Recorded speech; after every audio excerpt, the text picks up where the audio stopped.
The US Marine Corps has been testing yet another Rifle Squad organization as part of its reorganization effort. Task and Purpose recently reported that the new Marine Littoral Regiments, specializing in maritime scouting and screening in the West Pacific, will have an updated Rifle Squad suited to that task.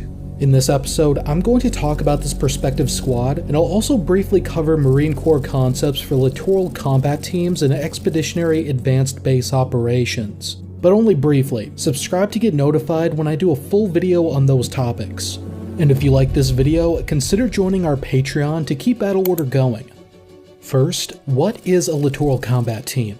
As per the Marine Corps' Force Design 2030, it plans on standing up at least 3 Marine Littoral Regiments in the 3rd Marine Expeditionary Force deployed to the Pacific.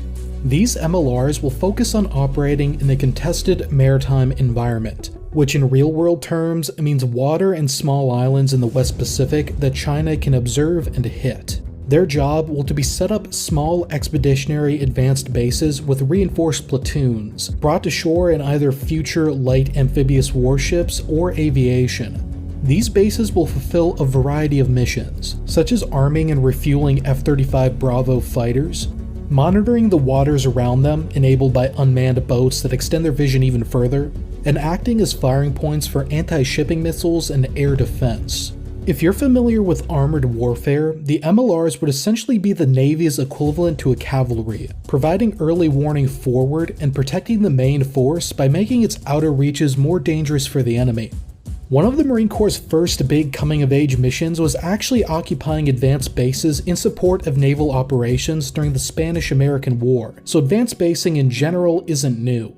In terms of structure, MLRs will have a headquarters, Littoral Combat Team, Littoral Logistics Battalion, and a Littoral Anti-Air Battalion. Overall, relatively similar to a Marine Expeditionary Unit or MU, although with a bigger emphasis on long-range fires and aviation refueling and rearming. Like a MU's ground combat element, the Littoral Combat Team is based on a reinforced infantry battalion. But unlike a typical MU tasking, expeditionary advanced basing will require far more independence and a lower profile to survive. One piece of the independence puzzle then is the organization of the small units, which is where the new rifle squads come in. The current rifle squad has 13 Marines with a sergeant as squad leader. The remainder are split into 3 equally sized fire teams, each with a corporal team leader, and either lance corporals or privates first class as automatic riflemen, grenadier, and riflemen. All members of the squad are armed with the M27 IAR, which was originally adopted as a replacement for the M249 light machine gun and later also replaced M4 carbines and rifle platoons. But the company keeps a reserve of 6 M249s to issue to squads as needed. The Grenadier is also equipped with an M320 40mm grenade launcher employed in the standalone configuration, replacing the underbarrel M203s that were used by team leaders. The first big change for Littoral Combat Teams specifically is moving from a 3-team to a 2-team structure. Each team will have 6 Marines, and the squad leader will also have an assistant squad leader. This is not the first time the Marines have had a 2-team structure. In the 1980s, some Marine units were converted to squads with 2 teams of 5 men each. However, this was short-lived and mostly to do with manpower cuts. More relevant perhaps would be the experiences of Marines during Operation Enduring Freedom and Iraqi Freedom. Given units are usually under strength to varying degrees, running 3 fire teams is not always feasible, so in the field, a squad that's down to 9 or 10 Marines would often be reorganized into 2 fire teams, with the squad leader directly controlling one team, and the other being controlled by a senior corporal or lance corporal. In line with this specific unit's focus on maritime reconnaissance and independence of action, there's an unmistakable similarity with Marine reconnaissance teams, which provide special recon capabilities to Marine divisions and larger air-ground task forces. Recon teams have 6 Marines, with a team leader, assistant team leader, and 4 reconnaissance Marines with varying specialities. Back in the 90s, the organization placed a sergeant as team leader and a corporal as an assistant, but I've been told by one recon Marine that a staff sergeant team leader is more realistic. The rationale for 6 Marines per team is to have them be more capable of independently defending themselves and covering a wide area. It also somewhat improves the squad leader's span of control, since they'll only have 2 subordinate team leaders and could potentially split command of the main and supporting effort with the assistant.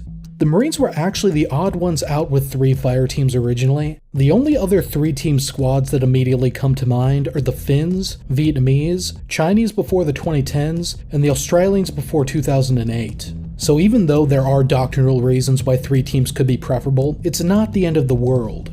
Span of control problems are especially heightened during operations in the jungle, which is home turf for the 3rd Marine Expeditionary Force.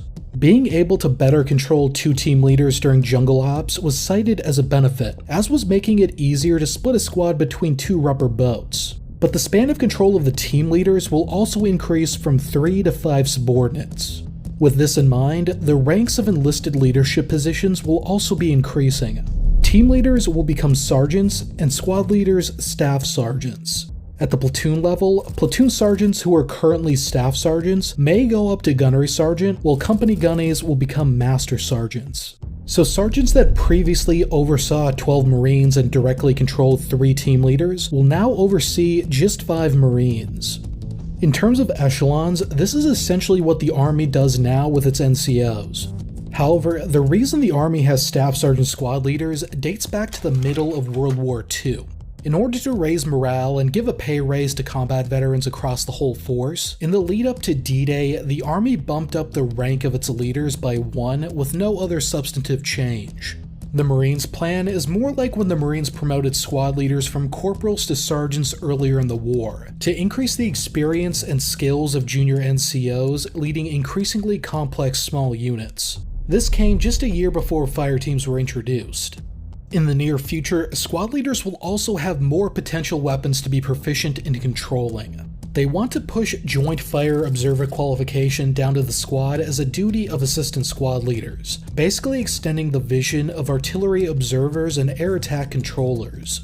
Small drones and vehicle-launched loitering munitions may become available to squads, and recoilless rifles originally operated by weapons platoons will become optional squad weapons as a few examples.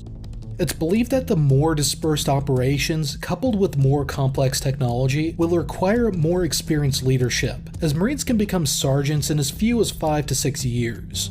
However, the Task and Purpose article wasn't super critical of the concept either, and by critical I don't just mean bashing it, I mean weighing the downsides of a 6-man team. Obviously, Recon Marines seem to be doing okay with a 6-man team. Those teams are still fairly large when compared to other fire team precedent, but attrition always has to be taken into account. If a squad is down 2, 3, or 4 Marines for whatever reason, even unrelated to combat, a team of 6 can still function as a team of 3 to 5. But with a squad based on 3 smaller teams, it might be more worthwhile to disband a team instead.